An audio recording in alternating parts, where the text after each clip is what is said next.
તો કેન્દ્ર સરકારે ખાંડની નિકાસ ઉપર પ્રતિબંધ મૂકવાનો નિર્ણય કર્યો છે, જેનાથી દેશભરમાં ચર્ચા જાગી ગઈ છે। જોકે દક્ષિણ ગુજરાતની સહકારી સુગર મિલો માટે આ નિર્ણયથી કોઈ મોટું નુકસાન થવાની શક્યતા નથી। ત્યારે કામરેજ સુગરના ચેરમેન અશ્વિન પટેલે જણાવ્યું છે કે હાલની પરિસ્થિતિમાં સુગર મિલો અને ખેડૂતો બંને સુરક્ષિત છે। કેન્દ્ર સરકારે સુગર મિલોને નિકાસ માટેના કોટા અગાઉથી જ ફાળવી દીધા હતા। તેમ છતાં છેલ્લા કેટલાક સમયથી સ્થાનિક બજારમાં ખાંડના ભાવ સારા હોવાને કારણે મોટાભાગની સુગર મિલોએ નિકાસ કરવાનું ટાળીને સ્થાનિક બજારમાં જ વેચાણ પર ભાર મૂક્યો છે। આથી નિકાસ ઉપરના પ્રતિબંધની સીધી કોઈ નકારાત્મક અસર હાલ પૂરતી સુગર મિલો પર જોવા મળશે નહીં।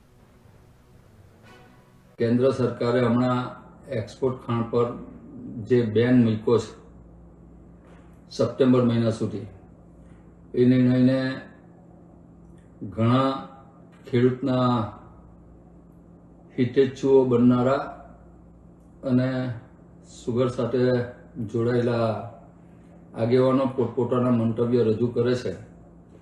ત્યારે હું એક ખેડૂત નેતા અને સહકારી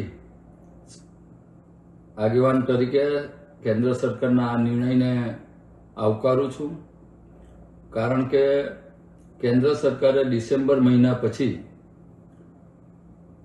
જે એક્સપોર્ટના કોટા દરેક સુગર ફેક્ટરીને પોતપોતાના ઉત્પાદન પ્રમાણે આપેલા, એમાં ગુજરાતમાં નહીવત એક્સપોર્ટ થઈ છે એક બે સુગર ફેક્ટરીઓને છોડતા। કારણ કે લોકલ માર્કેટનો જે ભાવ છે એ એક્સપોર્ટના માર્કેટ કરતાં ઘણો ઊંચો છે। રહી વાત વ્યાજની, તો ગુજરાત સરકારે આ વખતે બજેટમાં જોગવાઈ કરી છે 20 કરોડ રૂપિયાની, કે લગભગ દરેક સુગર ફેક્ટરીને 2 કરોડ રૂપિયા જેવા વ્યાજની સહાય મળવાની છે। ત્યારે